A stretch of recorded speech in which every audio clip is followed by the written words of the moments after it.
बिस्मिल्लाहिर्रहमानिर्रहीम अस्सलाम वालेकुम डियर स्टूडेंट्स। आज के हमारे इस लेक्चर में हमने एक्सरसाइज 1.1 फर्स्ट ईयर मैथमेटिक्स का हमारे पास पहला चैप्टर कॉम्प्लेक्स नंबर का क्वेश्चन नंबर 7 के लास्ट दो पार्ट हमारे पास मौजूद है। इन क्वेश्चन में हम क्या कर रहे हैं, कॉन्जुगेट फाइंड आउट कर रहे हैं। काफ़ी आसान तरीक़ेकार है, वही प्रोसेस अप्लाई होगा जिस तरह हमने पिछले पार्ट्स में किया था। हमारे पास पार्ट नंबर 5 क्या है, इस दफ़ा हमारे पास जो वैल्यू है वो रेडिकल में दी गई है। हमने इस वैल्यू को थोड़ा सा सॉल्व कर लेना है, जहाँ तक सॉल्व हो सके उसके बाद हम इसका कंजुगेट ले लेंगे। हमारे पास ऐसे तमाम क्वेश्चन में जहां रेडिकल के अंदर माइनस आ जाए, सबसे पहले हम कोशिश करते हैं कि इस माइनस को ख़त्म कर लें। इस माइनस को ख़त्म करने के लिए जो प्रोसेस है वो यहां पर इस्तेमाल होगा। सबसे पहले मैं क्या लिखूंगा, लेट। ये जो तमाम वैल्यू है, तमाम जो वैल्यू है इसको हमने नाम देना है। हम कहेंगे कि ये जो वैल्यू है हमारे पास क्या है, कॉम्प्लेक्स नंबर है।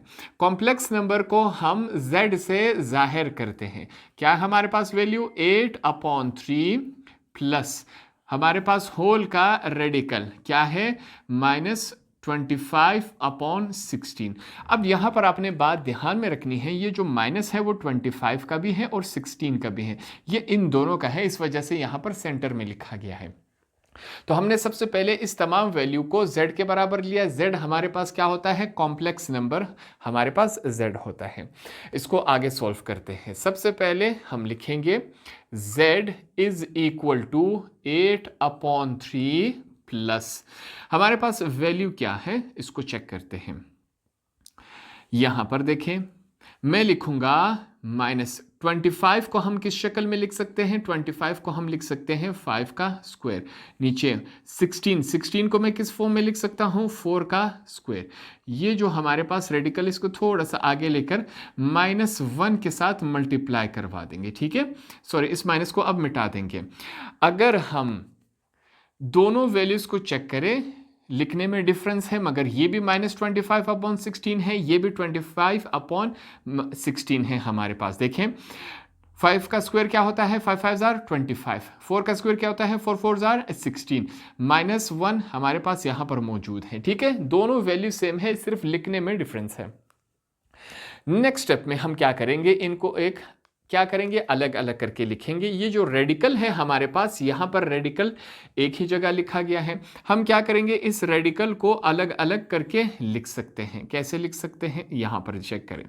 मैं लिखूंगा रेडिकल 5 का स्क्वायर अपॉन रेडिकल 4 का होल स्क्वायर। यहाँ पर रेडिकल जो था वो एक ही साथ था, मैं अलग अलग करके लिख सकता हूँ, बिल्कुल लिख सकता हूँ इसको, मल्टीप्लाई बाय। अब क्या होगा, ये जो -1 है यहाँ पर भी हमारे पास क्या है, रेडिकल है, सॉरी रेडिकल -1 है, इसको हम अलग करके लिखेंगे। यहाँ पर जो रेडिकल है वो तीनों वैल्यूज़ के साथ है, हमने तीनों वैल्यूज़ के लिए अलग अलग करके लिखा। ये दोनों वैल्यूज़ क्या है, सेम है, सिर्फ लिखने में डिफरेंस है। यहां पर हमने क्या करना है, इनको एक रेफरेंस देना है, हवाला देना है कि हमें एक बात मालूम है। वो बात कौन सी है, हमने यहां पर रेफरेंस देना है कि मैथमेटिक्स में जहां पर -1 रेडिकल आ जाए उसकी जगह हम क्या पुट कर सकते हैं, आयोटा। अब यहां पर जो वैल्यू है इसकी जगह हम क्या कर सकते हैं, आयोटा पुट कर देंगे। पुट करते हैं यहां पर आयोटा। वैल्यू हमारे पास क्या है, z is equal to 8/3 plus, यहां पर कुछ कैंसिलेशन हो रही है, इसको करते हैं। हमारे पास ये जो 2 है वो इसके साथ कैंसिल हुआ, ये जो 2 है वो इसके साथ कैंसिल हो जाएगा। क्या वैल्यू रह गई हमारे पास ऊपर, 5/4। यहां पर इसकी जगह हम क्या पुट कर देंगे, आयोटा। हमने आयोटा लिख दिया। अब यहां पर आपने कंफ्यूजन से बचने के लिए कि ये जो आयोटा होगा वो 5 के साथ लिखा जाएगा या 4 के साथ, आयोटा जो होगा वो दोनों का है। ठीक है, तो इस वजह से हम क्या करेंगे, यहां पर सेंटर में लिखेंगे ये आयोटा। इसका मतलब क्या हुआ कि 5 का भी है 4 का भी है, आप इस कंफ्यूजन से बच गए। अब ये जो क्वेश्चन है इससे आगे हमारे पास सॉल्व नहीं हो रहा, तो हमारा जो वैल्यू है वो तैयार हो गया कि हम इसका कॉन्जुगेट ले सकते हैं। तो इसका कॉन्जुगेट लेते हैं, उसके लिए यहां पर हम क्या लिखेंगे, ये लिखना लाजमी होता है, taking conjugate on both side. ठीक है, दोनों तरफ हमने क्या करना है, इज इक्वल टू के, इस तरफ भी और दूसरी तरफ भी हमने क्या लेना है, कॉन्जुगेट लेना है। वही पुराना प्रोसेस है कॉन्जुगेट लेने का, z is equal to 8/3 plus 5/4 ये आयोटा हो गया, ठीक है।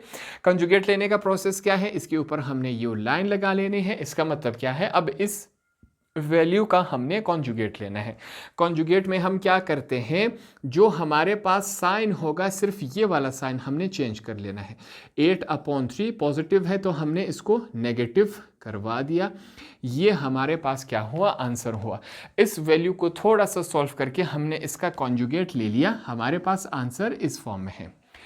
लास्ट पार्ट नंबर 6 की तरफ चलते हैं। अब हमारे पास वैल्यू कुछ इस फॉर्म में है, इसका हमने क्या लेना है, कॉन्जुगेट लेना है। अगर इस वैल्यू को हम देखें तो ये जो है हमारे पास यहाँ पर इसको हम सॉल्व भी नहीं कर सकते। जिस तरह हमने यहाँ पर थोड़ी सी सॉल्यूशन की, यहाँ पर ये वैल्यू इस काबिल नहीं है कि हम इसका क्या कर सके, थोड़ा सा इसको सॉल्व कर सके।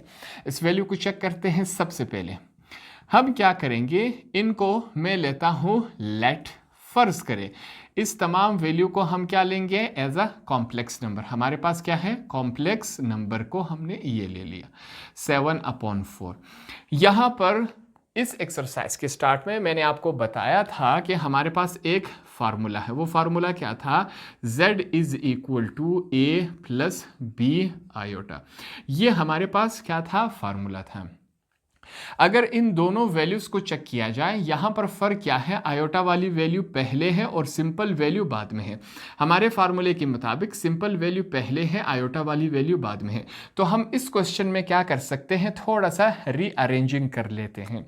यहां पर मैं रीअरेंजिंग की कोशिश करता हूं। z इज इक्वल टू, हमारे पास वैल्यू क्या है, अब यहां पर ये जो माइनस है वो 7/4 का है, तो वो पूरा 7/4 यहां पर आ जाएगा। फिर से आपने कंफ्यूज नहीं होना कि ये जो माइनस है वो 7 का है या 4 का है। ये जो माइनस है वो दोनों का है, इस वजह से हम इस अपॉन के बिल्कुल साथ में लिखेंगे ताकि दोनों का समझा जाए। हमारे पास 5/3 जो है वो क्या है, पॉजिटिव है। पॉजिटिव साइन नहीं लिखा जाता, जब रीअरेंजिंग करेंगे तो यहां पर अब पॉजिटिव साइन जो है वो लिखा जाएगा। हमारी वैल्यू कुछ इस फॉर्म में है, ठीक है। हम अब हमारी जो वैल्यू है वो इस फॉर्मूले में कन्वर्ट हो गई। अब तैयार है हमारी वैल्यू कि हम इसका कॉन्जुगेट ले सकें। उसके लिए हमें क्या करना पड़ता है, सबसे पहले फिर से मैं क्या लिखूंगा, taking conjugate on both side.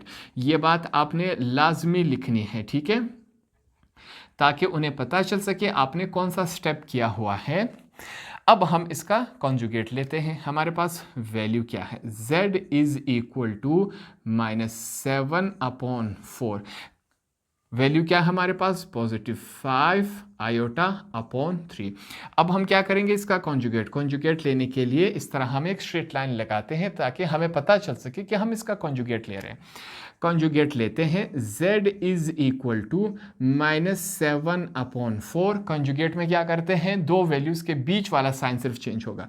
Positive है तो हमने इसको नेगेटिव करवा दिया। हमारे पास जो वैल्यू है वो इस शक्ल में आ गई। अब हमारे पास ये इसका कॉन्जुगेट हो गया। तो इस तरह हमने क्वेश्चन नंबर 7 के तमाम 6 पार्ट्स में से हमने कॉन्जुगेट निकालना सीख लिया। होप आपको ये तमाम क्वेश्चन आसानी से समझ आ गए होंगे।